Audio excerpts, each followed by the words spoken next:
about Snaggy because he's a big POV character. So I really should read War Boss after this, and we'll come back around and talk about that book too. So there's 3 POV characters in this book, and Snaggy Littletooth is one of them. He is a prophet of Gork and Mork, and he wants to be the Grot boss. Basically, he wants to make the Grots the ruling subclass of the orc species. He thinks that they're smarter and they should be in charge of the stupid-ass orcs. And he is just downright diabolical. He's very similar to the Dark Eldar in a lot of ways, in my opinion. His scheming and power grabbing, he's like right there next to Dimera, except that he's a little bit more. She's just doing it because of her nature, and he might be doing it because of his nature too. But he's like I haven't read War Boss, but he seems to be a prophet, so he lies.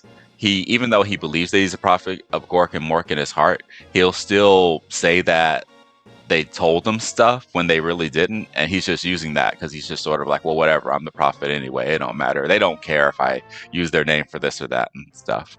And he is mostly manipulating the other Grots, and they're really dumb, so it's hard to manipulate them in a way. You know, they're very dedicated to the orcs still, but he still manages to get them to go along with him, which is so he's actually smart in his own way. Snaggy actually murders a few Grots. Now that I recall, Snaggy actually will stab you, and he does get a kill on a Dark Eldar, I think like Beast Rider or something like that. Like, Snaggy is very violent. One of my favorite descriptions actually comes from Morgrot himself. Uftak is asking about what happened to his Grots, and Morgrot was asked him, he's like, are you talking about the stupid one or the stabby one? Obviously Nizwick being the stupid one and Snaggy being the stabby one. And Uftak thought that description was apt, but he still thought it was ironic that the irony was not lost on him that Morgrot, of all people, was calling somebody stupid. Snaggy's plans do not come to fruition. At the end of the story, he ends up having to abandon the rest of the Grots and things like that in the dark city of Commorragh, and he manages to get back with Uftak, and the gang as they're leaving, and he's watching them as he leaves, and he's got this look of horror and relief. And Uftak is like, "You don't have anything to do with that, do you?" And he just that was a great moment. So we got to talk a bit about the big guy himself. The leader of this group is Uftak, and he was the main character from Brutal Cunning, and he's only gotten bigger. He outgrew his power armor that he modified in the first book, and he is on his own with the last characters I talked about, and they're on a Eldar world looting, and they haven't really found anything useful. They need to take back something useful to the biggest big mech, and he's actually called them back and told them to bring whatever loot they found. And since they haven't found Jack, they don't want to like come to him empty-handed. So they managed to find a way to chase the Drukhari back into the webway, and they reverse engineered their webway technology to get into the dark city of Commorragh. There's actually a really dope line where Uftak is asking Morgrad if he ever gets that feeling that somebody thinks they're smarter than someone else. So basically, they're there in the dark city to steal their technology and fuck them up and get into a good fight. But the Drukhari don't really fight the way that they want them to. They jump out of the shadows and try to surprise you, poison you, and all this crazy stuff. And the orcs don't really get down with that. They're still smashing their way through Commorragh somehow. But either way, like, Uftak is not having that much fun. He has a passage where he just says that he's so big and so skilled now that battle just doesn't really do it for him anymore. He's just looking for that opponent, and he just seems like he's kind of on that Gaskell stuff where he's like, he needs like a good fight. Basically, Dimera's trying to take advantage of them and use them, and Uftak gets close to getting into a fight with her, but she doesn't really like run up on him like the way that, you know, she's like, I don't want to die. And when they leave, he's pissed off. There's a beautiful moment in the book that I love where he throws the snaz hammer at something and kills it, and he's just he has a teleporter on his van brace, and he presses a button on it and it'll teleport the hammer back to his hand. But the first time it malfunctions, it actually malfunctions more than once, and it teleports into the boy next to him, and that guy splits apart like Shadowcat would have, and the boys get a good laugh of that, especially Uftak. And, you know, he's just sort of like, all right, guys, that was funny, but let's get back to stealing stuff. I love the orcs. So the Drukhari actually do manage to capture Uftak. A homunculi runs up on him and stabs him, and Uftak crushes his head. But he starts to feel the effects of the poison, and he's actually got a pain boy in his squad he remembers from back in the day. Uftak's gotten bigger than him since then, so he's just another orc. But he's pretty good at his job. I don't remember his name. But he tells him that this venom, he's seen it before, and it's been kind of making boys engorge and explode from the inside out. And while Uftak thinks that'd be a hilarious way to die, it's not the way he wants to die. So the pain boy tells him, he's just like, well, that's cool. I can give you an injection, and that'll help you out. And this is an orc pain boy. So only Gork and Mork knows what is in that syringe that he could possibly giving to you. How much money would someone have to pay you for you to get a shot from a pain boy? Because only Gork and Mork themselves know what's in that syringe. I couldn't imagine. That sounded horrible. But either way, it does save his life, even though he still passes out. And when Uftak comes to, he's been captured and he's in a force cage with Dimera there. And they actually have a great dialogue together. And I'm not going to get into it yet. We might make a short about it. But it's some of the best dialogue in the book. The back and forth between Dimera and Uftak when they meet. And he does remember her. And he has gotten bigger because the steroids or whatever inside the poison from the homunculus actually made him bigger, and he's still alive, and he's, you know, every time he gets bigger he gets smarter. So she decides, well, hey, you know, you guys love fighting, I'm just going to see what happens if you don't fight for forever and wilt away. I'm just going to leave you here. And so she does, and before he knows it, he gets thrust into the arena because the witch that helped capture him, it was her coven that helped bring the attack on them. She was just like, nah, we're not just going to leave him to wilt away. We're going to make use of this. We're going to have him fight. So they put him in the arena, and there are humans fighting Tau, and he's criticizing the battle and talking shit. He knows how to fight Tau better than they do, of course. But he gets ran up on by I want to say that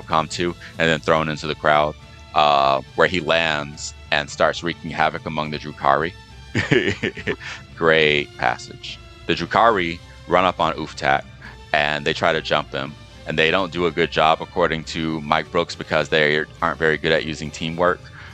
During the battle, WAAAAAAAAAAGH kills most of them, except for Dimera, her brother, and the rival, who have already betrayed each other. Dimera's brother stabs her rival, and then Dimera stabs her brother with the poison blade, and he starts convulsing and being about to die. WAAAAAAAAAGH is about to kill everybody, and she's just sort of like, what do you want? Why don't you just like leave and shit? And he's just sort of like, well, I'm working on that. He's just sort of like, look, you suck. And she's just sort of like, whatever, man. Like, you could do whatever you have to do. He's like, I know I needed one of you to ride with me in order to leave. And she gives her brother an antidote, and she gives him to WAAAAAAAAGH as a prisoner, which is hilarious. Later on, he's on their ship, and he forces him to call him boss, and they're jumping through the warp, and he's being tortured by demons, or so it's implied, and he doesn't want to jump through the warp no more, and they're still doing that shit. They don't care. His final fate is pretty horrifying.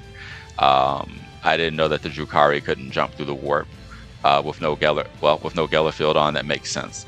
I guess only the orcs are the only ones who do that shit on the regular, huh?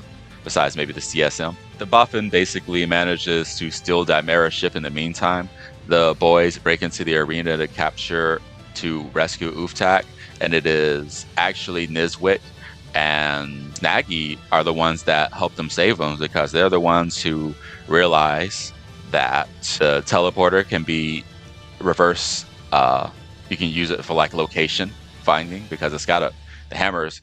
They have the hammer, and the hammer's got to find the Vambrace if he's got it on him. Actually, it was Snaggy's idea, but Nizwick took it from him and kind of spread it, because Snaggy, I think, was trying to figure out what to do with the information, if he should even go back or if that was a good idea. And Nizwick was just kind of like, he's also Snaggy's foil on the other hand too, because he undercuts his plans in a way by talking too much.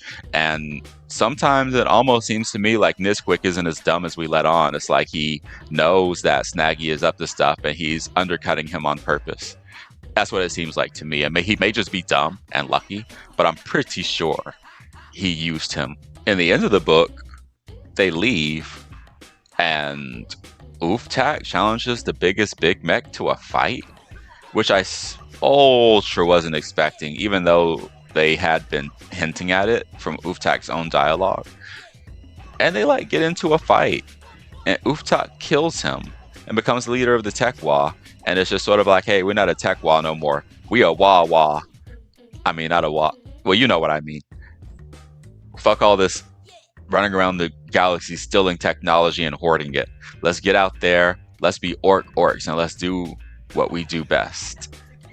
And they love what they do. It was kind of to me, the ending was anticlimactic. I feel like his struggle against the biggest Big Mech should have probably been like the story point of the next book. But I feel like they just want to end it on a high note, and they just wanted everybody to job to WAAAAAAAAAAGH this book. I think the biggest Big Mech probably did the best against him out of everybody so far that he fought. But like, WAAAAAAAAAGH is he a Mary Sue? Kind of, sort of, in a way.